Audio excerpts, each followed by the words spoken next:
جب ہم اسلام آباد میں تھے وہاں میری سہیلیاں تھیں جن سے ملے بغیر چین نہ آتا تھا۔ پھر اچانک بابا جان کا تبادلہ دوسرے شہر ہو گیا۔ یہ خبر مجھے بے حد افسردہ کر گئی، کیونکہ اسکول میں لڑکیاں عموماً اپنے ہم جماعت سے مانوس ہوتی ہیں، انہیں خیر بات کہنے کا دل نہیں چاہتا۔ ایک دن اداس بیٹھی تھی کہ میری خالہ زاد ہانیہ آ گئی اور بولی، کیوں اداس ہو؟ کیا یہاں تمہارا دل نہیں لگتا؟ میرا دل کیسے لگے گا؟ میری سہیلیاں تو اسلام آباد میں رہ گئی ہیں، یہاں نئی سہیلیاں بن جائے گی۔ آج میرے ساتھ چلو، تمہیں اپنی سہیلی سے ملواتی ہوں۔ اصرار کر کے اپنے گھر لے آئی۔ چند دن اس کے گھر قیام کیا تو بوریت دور ہو گئی۔ وہ مجھے اپنی گاڑی پر سہیلیوں سے ملوانے لے گئی۔ ایک روز بولی، آج ایک خاص سہیلی سے ملوانا ہے، وہ بہت امیر لوگ ہیں، ان کی بیٹی ریحانہ میری سہیلی ہے، تم اچھا سا لباس پہن کر چلنا۔ وہ خود بھی ٹھیک ٹھاک لباس میں تھی۔ میں اس کی پرانی کلاس فیلو ریحانہ کے گھر چلی گئی۔ گھر کیا تھا، محل تھا، بہت بڑا اور شاندار، اونچی چار دیواری اور خوب وسیع و عرض دروازے کہ کئی ہاتھی ایک ساتھ گزر جائے۔ میں ان لوگوں کی شان و شوکت دیکھ کر حیران رہ گئی۔ یہ ایک رئیس آدمی بابر صاحب کی اقامت گاہ ہے۔ ان کی بیٹی میٹرک تک میرے ساتھ پڑھتی تھی، پھر میٹرک کے بعد میں نے کالج میں داخلہ لے لیا، لیکن ریحانہ گھر بیٹھ گئی۔ ان لوگوں میں لڑکیوں کو زیادہ پڑھانے کا رواج نہ تھا۔ ہمارے آنے کی اطلاع ملازم نے اندر دی، پھر ذرا دیر بعد ان کی ملازمہ خیرو بی بی آ گئی۔ یہ ایک شفیق چہرے والی خوش مزاج ذرا دیڑھ عمر کی خاتون تھی۔ اس نے ہمیں مہمان خانے میں بٹھایا۔ بڑا سا کمرہ تھا جو بہت خوبصورت سی چیزوں سے سجایا گیا تھا۔ دیواروں پر نایاب اسلحہ ٹانگا ہوا تھا اور کچھ جانوروں کی کھالیں، شاید نایاب جانور تھے جن کا بابر صاحب نے شکار کیا ہوگا۔ میں کمرے کی ہر چیز بہت دلچسپی اور غور سے دیکھ رہی تھی۔ وہ کمرہ خوابوں کا تاج محل تھا۔ مخملی صوفے پر بیٹھتے ہی میں نے محسوس کیا جیسے میں اس دنیا میں نہیں ہوں۔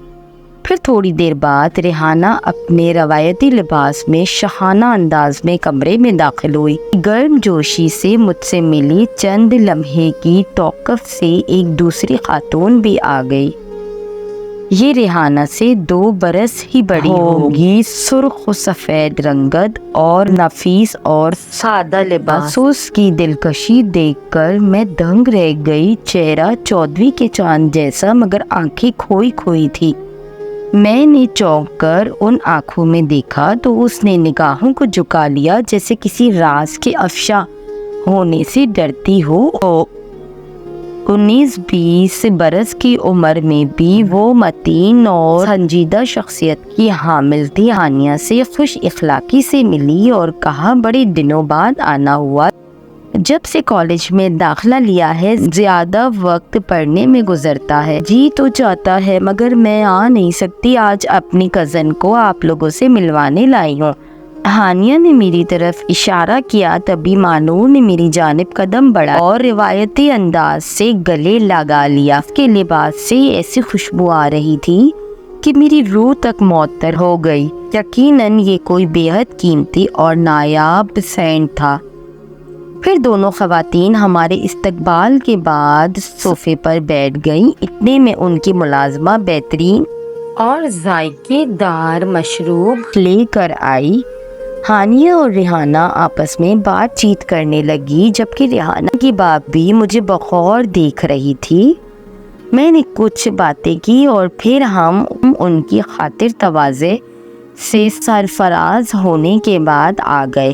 آتے ہوئے مانور بابی نے مجھے اور ہانیہ کو تحفے میں 2 جوڑے بھی دیے، جس سے ان کی مہمان نوازی کا واضح ثبوت مل گیا۔ ہانیہ نے گھر آ کر مجھ سے پوچھا، کیسی لگی میری دوست؟ تو میں نے کہا، اچھی لگی، مگر اس کی بھابھی زیادہ اچھی لگی۔ لیکن افسوس کہ اس کی بھابھی خوش نہ ہے اپنی زندگی سے۔ یہ تم نے کیسے کہہ دیا؟ اس کی آنکھوں میں جھانک کر جن میں اداسی بھری ہوئی تھی۔ ارے ایسا نہیں ہو سکتا، وہ بہت خوش ہے، نہ صرف خوش ہے بلکہ اسے اپنے گھر میں کسی شے کی کمی نہیں ہے۔ یہ تو صاف ظاہر ہے کہ کسی شے کی کمی نہ ہوگی، لیکن دل کی خوشیوں کا تعلق مادی دنیا سے تو نہیں ہوتا۔ زیادہ فلسفہ نہ بگارو، آخر وہ کیوں ناخوش ہوگی؟ ہانیہ نے بڑے یقین سے کہا، میں سچ کہہ رہی ہوں، تو مجھے اس کے بارے میں ذرا تفصیل سے بتاؤ۔ میں اس کے بارے میں کچھ نہیں جانتی، بال کی کھال مت اتارو، میری دوستی ریحانہ سے ہے، اس کی بابی سے نہیں، لیکن یہ سارے اپنے گھروں میں بڑے خوش باش لوگ ہیں، خوش و خرم گھرانہ ہے ان کا۔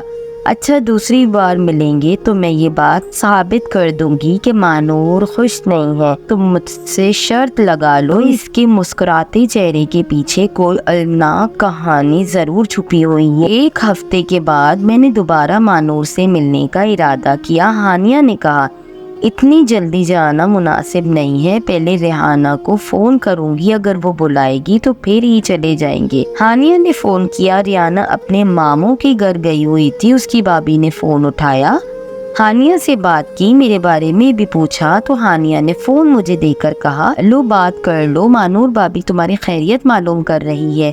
میں نے اپنی خیریت بتائی اور ان کی خیریت بھی دریافت کی۔ انہوں نے پوچھا، میرے گھر کب آؤ گی؟ آپ جب بلائیں گی۔ میں تو کہتی ہوں آج ہی آ جاؤ، ڈرائیور بھیج دیتی ہوں۔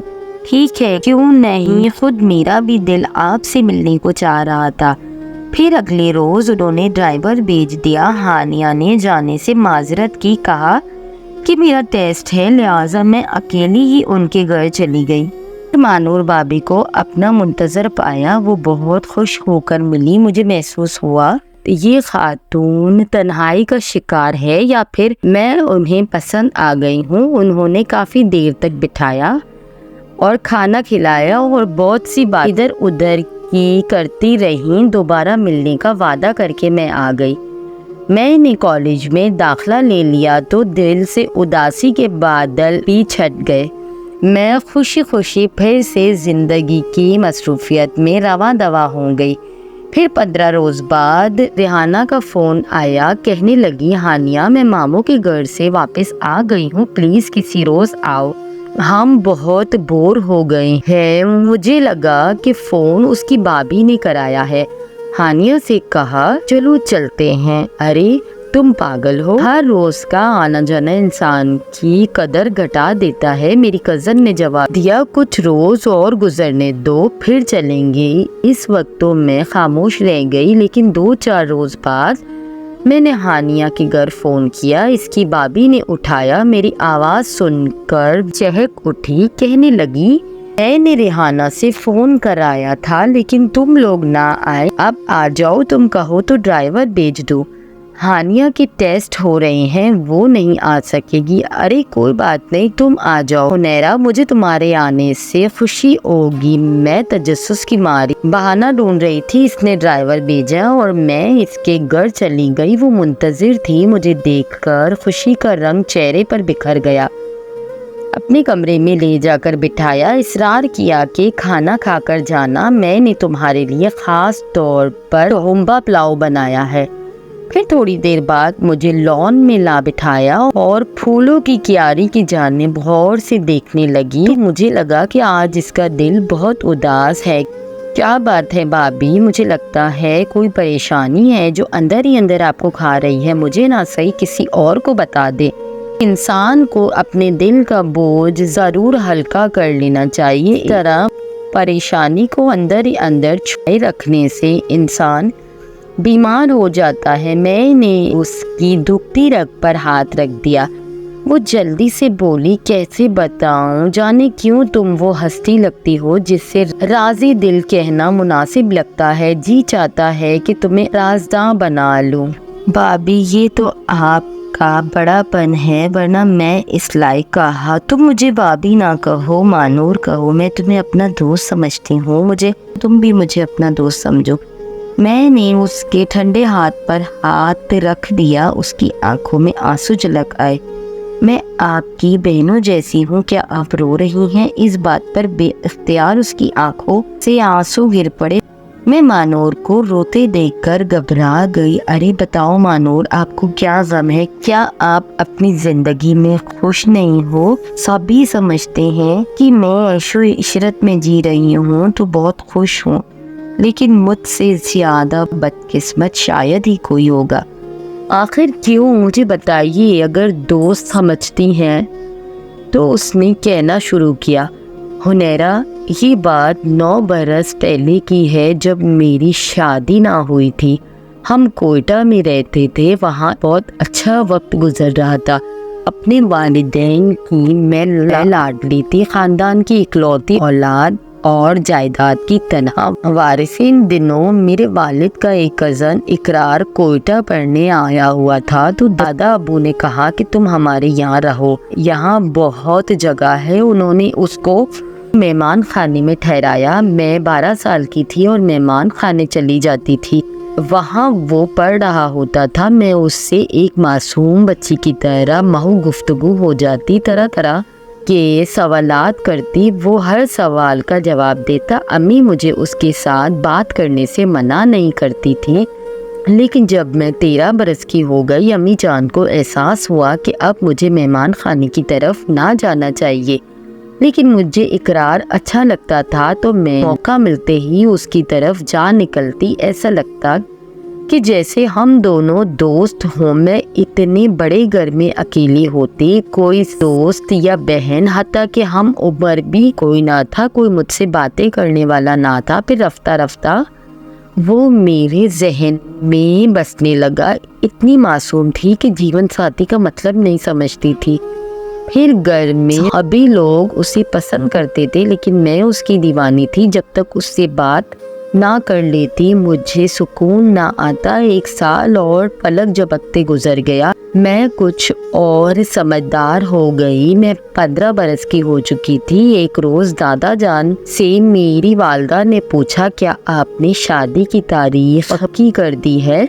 میں نے چونک کر پوچھا، اماں جان کس کی شادی؟ وہ بولی، تمہاری شادی تمہارے چاچا کے بیٹے رحیم کے ساتھ۔ لیکن امی میں تو ابھی چھوٹی ہوں۔ بے شک، لیکن یہ تمہارے دادا جان کی خوشی ہے، کیونکہ وہ بوڑھے ہیں اور بیمار بھی رہتے ہیں۔ اپنی زندگی میں اپنے پوتے پوتی کی شادی کرنے کے آرزو مند ہے۔ تمہاری شادی ہو بھی جائے پھر بھی تم ہمارے ساتھ ہی رہو گی۔ میں تو نہیں کرنا چاہتی شادی۔ ماں مجھے بازو سے پکڑ کر کمرے میں لے گئی۔ مالور، تم نے ایسی بات کیوں منہ سے نکالی؟ کیا تم ہماری اور اپنی خوشیوں پر پانی پھیرنا چاہتی ہو یا کسی بے گناہ کی جان لینے کا ارادہ ہے؟ ان کا اشارہ اقرار کی طرف تھا۔ میں نے بے لحاظ ہو کر کہا، کیوں؟ کیا وہ برا ہے؟ وہ تو پڑھ رہا ہے، ڈاکٹر بن رہا ہے۔ ماں نے میرے منہ پر ہاتھ رکھ دیا اور بولی، وہ تمہیں کیا خوشی دے گا جو تمہیں اپنے چچا کی بہو بن کر ملے گی؟ اپنی خاندانی روایتوں کو خاک میں مت ملاؤ، کیونکہ تمہیں اپنے دادا اور باپ کی وراثت ملنی ہے۔ یہ ہمارے خاندان کا طرح امتیاز ہے کہ گھر کی دولت گھر میں ہی رہنی چاہیے، جائیداد اگلے گھر منتقل نہ ہونی چاہیے۔ تم سمجھ رہی ہو نا میری بات؟ بزرگوں کے اس فیصلے کو قبول کر لینے میں ہماری اور تمہاری بقا ہے۔ ماں، مجھے کسی کی بقا سے غرض نہیں، اپنی خوشی پوری ہوتے دیکھنا چاہتی ہوں۔ آج جو کچھ تمہارے پاس ہے، کیا تم یہ چاہتی ہو کہ کل یہ سب تمہارے پاس نہ ہو؟ اماں، مجھے اقرار پسند ہے، اس کے ساتھ میں خوش رہوں گی۔ دولت کے ڈھیر میں مر مر کے جینا پسند نہیں۔ ٹھیک ہے، مجھے اس بات پر غور کرنے دو۔ اس وقت یہ کہہ کر انہوں نے مجھے خاموش کرا دیا۔ اگلی روز کا جب سورج طلوع ہوا تو اقرار ہمارے گھر میں موجود نہ تھا۔ اسے اماں نے مہمان خانے سے رخصت کر دیا تھا۔ اس کے ساتھ ہی انہوں نے وہ راستہ بھی بند کرا دیا تھا جو گھر سے مہمان خانے کی طرف جاتا تھا۔ میں بہت روئی۔ پھر رونے کی بھی ایک حد ہوتی ہے، اس کے بعد آنسو بھی خشک ہو جاتے ہیں۔ انسان آہستہ آہستہ گلنے اور مرنے لگتا ہے۔ جب اقرار پر اچانک یہ افتدا ٹوٹی کہ اسے ہاسٹل منتقل ہو جانے کا کہہ دیا گیا تو اس نے کسی اسی دور ملازمہ خیرو بی بی سے رابطہ کیا اور وجہ دریافت کی۔ اس نے بتایا کہ مانور بی بی اپنے چاچا زاد سے شادی کرنے سے انکاری ہے کیونکہ وہ آپ سے شادی کرنے کی آرزومند ہے۔ ایک بار چند منٹ کے لیے مجھے اس سے ملوا دو، میں اس کو سمجھاتا ہوں۔ اس نے ملازمہ کے آگے ہاتھ جوڑے، ورنہ وہ نادان گل گل کر مر جائے گی۔ ترس کھاتے ہوئے ملازمہ نے مجھے اقرار سے ملوا دیا کیونکہ والدہ گھر میں موجود نہ تھی۔ اسے دیکھتے ہی میں رونے لگی۔ پھر اس نے کہا، میں اپنی کتابیں لے جانے کے بہانے آیا ہوں، تھوڑا سا وقت ہے، تم اسے رونے میں ضائع مت کرو، کچھ بات کرو۔ میں ہر صورت تمہاری دلہن بننا چاہتی ہوں، جا کر اپنے ماں باپ کو راضی کرو اور انہیں دادا جان کے پاس لے کر آؤ، ورنہ یہ لوگ میری شادی میرے چچا زاد سے کر دیں گے۔ تمہاری جدائی کا دکھ برداشت نہ کر سکوں گی۔ میں آنسو بہا رہی تھی اور وہ پریشان تھا۔ اس نے کہا، مانور رو مت، آنسو پوچھ لو، وعدہ کرتا ہوں کہ اپنے والدین کو جلد سے جلد لے کر آؤں گا، تم تسلی رکھو۔ یہ کہہ کر وہ چلا گیا۔ اس نے والدین کو راضی کیا۔ وہ گاؤں سے بڑی دقت کے بعد یہاں پہنچے۔ ان کو دادا جان نے مہمان خانے میں ٹھہرایا، آنے کا سبب بتایا تو دادا جان نے ان کی درخواست کو رد کر دیا، کہا کہ یہ ممکن ہی نہیں ہے، میں اپنے بیٹے اور پوتے پر آپ لوگوں کو ترجیح نہیں دے سکتی۔ ان دنوں مجھے پھپھی کے گھر بیچ دیا گیا۔ میں واپس آئی اور خیرو بی بی سے سوال کیا، کیا اس کے گھر والے آئے تھے؟ اس نے خوف کے مارے جھوٹ بول دیا کہ وہ نہ آئے۔ میں انتظار کرتی رہ گئی، یہاں تک کہ بزرگوں نے اپنی مرضی کر لی اور مجھے زبردستی رحیم کی دلہن بنا دیا۔ اس وقت سے آج تک میں یہاں ہوں۔ دوبارہ میکے جانا نصیب نہ ہوا۔ دادا وفات پا گئے اور والدہ آ کر مل جاتی ہے۔ اس دکھ کو اپنے دل میں چھپا لیا، لیکن یہ دکھ مجھے تکلیف دیتا رہتا ہے۔ کسی سے اپنا غم بیان نہیں کر سکتی کہ میں یہاں ناخوش ہوں۔ نہ جانے کیوں تمہیں دیکھا تو میں نے سوچا کہ تم جیسے غمگسار کی ضرورت تھی مجھے۔ جو ہونا تھا ہو گیا، اب دکھ محسوس کرنے سے کیا ہوگا؟ مانور بی بی، میں نے اسے سمجھانا چاہا۔ وہ بولی، یہ راز جو میرے دل میں ہے مجھے زخمی کرتا رہتا ہے۔ صرف یہ جاننا چاہتی ہوں کہ کیا اقرار میرے والد کے گھر اپنے والدین کو رشتے کے لیے لایا تھا یا نہیں؟ کاش کوئی مجھے اس کی خبر لا دے۔ ایسا تو کوئی قابل بھروسہ دوست اور ہمدرد ہی کر سکتا ہے۔ کیا تم ایسا کر سکتی ہو؟ مجھے تم پر بھروسہ ہے۔ مانور کے اس سوال نے مجھے پریشان کر دیا۔ ایسا لگا کہ میرے پیروں تلے سے زمین ہی سرک رہی ہے۔ مجھ سے ٹھیک طرح بات نہ ہو پا رہی تھی۔ بڑی مشکل سے خود کو سنبھالا اور کہا، تم تسلی رکھو، میں اس بارے میں سوچ کر بتاؤں گی۔ لیکن سوچنا کیا، اس کے بعد ڈر کے مارے میں نے نہ فون کیا اور نہ اس کے گھر گئی۔ اس سے ملنے سے باز آ گئی۔ کہاں تو مانور سے ملنے کے لیے میں بے قرار ہوتی تھی، لیکن اب اس سوال نے مجھے اس سے بہت دور کر دیا۔